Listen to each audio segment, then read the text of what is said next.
Okay, so you had mentioned earlier the Houston cannabis culture. Yeah. I think weed is big everywhere, but we know it's part of our culture. You know what I'm saying? Where, Hell yeah. but it's like as crazy as big as Houston is, we've always had to hide the thing. And I'm not even a stonk dying just weed all day smoker like that. I'm the type of motherfucker.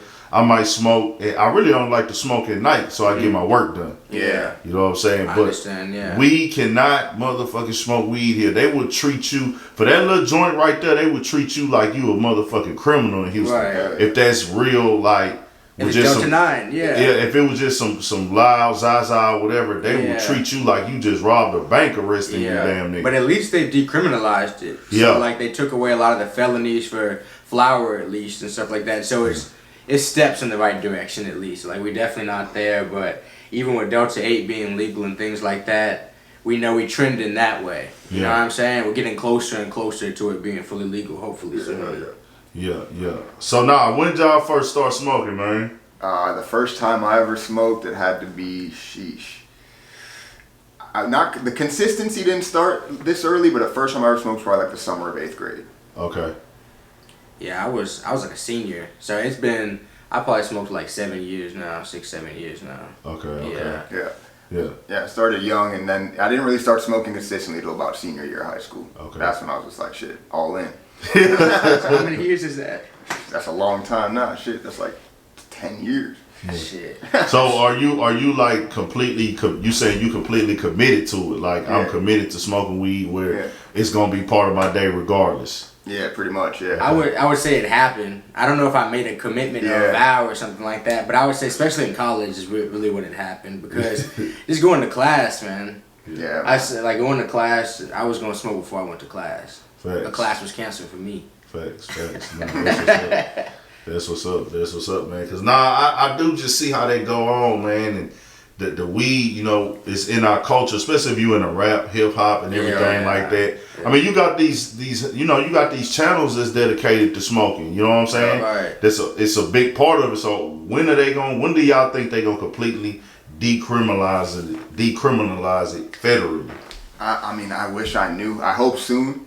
But I know, you know, with the things like Delta 8, we could start taking the steps so when it is legal, we have that culture, you know, ready to go. There's going to be shops because eventually we also want to get into like events to where we could host smoking events where everybody come out, we chiefing on blunts and shit like that. We get some artists to perform. So that's how we really want to start creating the culture of let's vibe and let's smoke. Yeah, how soon? I have no idea. Yeah. I'm hoping soon, because they just legalized hemp growth in Texas. Like, we can grow hemp. And that's just the step before. Yeah. You know what I mean? Because now people have the full facility to grow weed, and they're growing the cousin to weed, but they're just ready to move into it whenever. So I think it's sooner rather than later, if I'm being honest. And what the U.S. is up to 34 legal states now, I think. Yeah. So it's starting to become... Like, that's hemp, or that's just... No, medical marijuana, there's 34. Okay. So that's a lot of states. Out of 50. Out of 50. Yeah, like, Texas ain't one of them. That's exactly, but that means like the yeah. pressure is starting to get on them, you know, because after the next election it'll be 37, then 40, then almost everybody, you know, so it'll be within the next, I think, 4 or 5 years. I hope so, man. I've been saying, I think every year for the last 5 years, I'm like, this is going to be the one. I haven't It's been finally going to expecting happen. yet. Not yet. No, I just don't get why not. You know, being in Texas, I'm just like... They haven't figured out how to tax it perfectly. Yeah. Like, no state yet has taxed it right, so each new state is trying to figure out how they can best keep the people that were down, and hold the money for it in the same corporations that were already controlling the area. You know what I'm saying? They don't want to disperse that money into the community. Yeah, they don't want to let us win, man. No, exactly. So we got to make them let us win type shit. Yeah, now I feel like, man, we got so many people in prison about this shit, all that type of shit. Exactly. So how do y'all feel about that, man? In Texas especially, we know this is a state where a lot of weed activity and shit going on. Right. So the Houston cannabis culture here has, you know, basically sent people to prison. Yeah.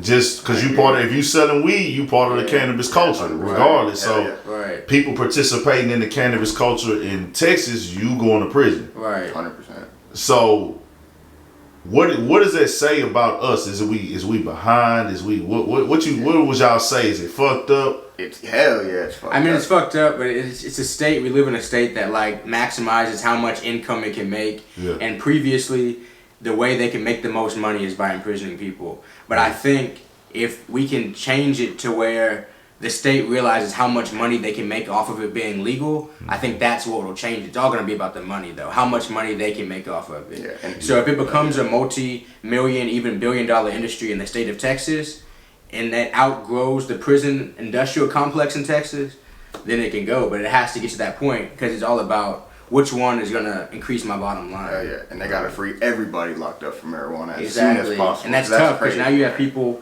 that have done like hard years, like time in the whole, like on some bullshit. But now they have to come back out into society and be good. Yeah. You know, and they've been locked up a decade or something like that. I read an article that they freed somebody that had sold $20 worth of weed and he was serving a life sentence. That's because it was his third strike or something. Third strike, that's fucking bullshit. That's crazy, bro. That's crazy. But those people come out now with like no education, no skills, no nothing, because they've been locked up for the last 20 years. Yeah. So now they're gonna be on the street. Yeah. So like it's fucked up, but it's like there's no way to fix what's already happened. And it's so crazy because even though the culture here, the cannabis culture here is fucked up. Yeah. There's still tons and tons of great motherfucking good weed on the streets. So much. It's so unbelievable. I'm from Miami. Much, yeah. Okay. I never saw anything like Houston until I got to Houston. Okay. And I'm from a city where you think, oh, there's fire everywhere. Nah, in Houston it's different. I've heard that Miami got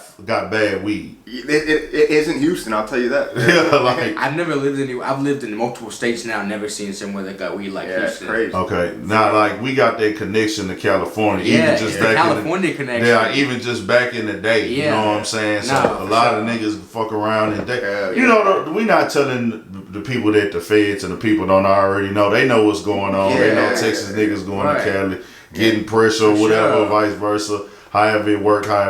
But like I say, and that's how it is out here. I remember early Corona, all the weed niggas was having the same fucking packs. They was having that V-Long, they was having the cookies, and then it was one more. They was having runts. They was having runts. We had cookies and runts for months. Yeah. And that's all people had. That's all they had. They like bottlenecked it during COVID. Yeah. And then they fucked the game up when they started fucking selling them bags, man. Yeah. I ain't knocking nobody hustle, but niggas just getting their own bags printed up and putting shit in there that it ain't. And I'm like, oh man. That's what's happening for sure. But nah, I was coming across Plenty Za. I mean, it's still out there now, but I was smoking Plenty Za early pandemic, dog. It's really, you gotta buy from somebody you trust too. You buy from somebody you trust, you can you know, foster that relationship to where you're not gonna be getting fucked over with no bullshit. And I know other cities got a lot of good pressure too, but Houston, one of the cities you could, if you know the right people, you're gonna find you some pressure. For sure. There's so many people here, you're gonna find somebody. Yeah, facts,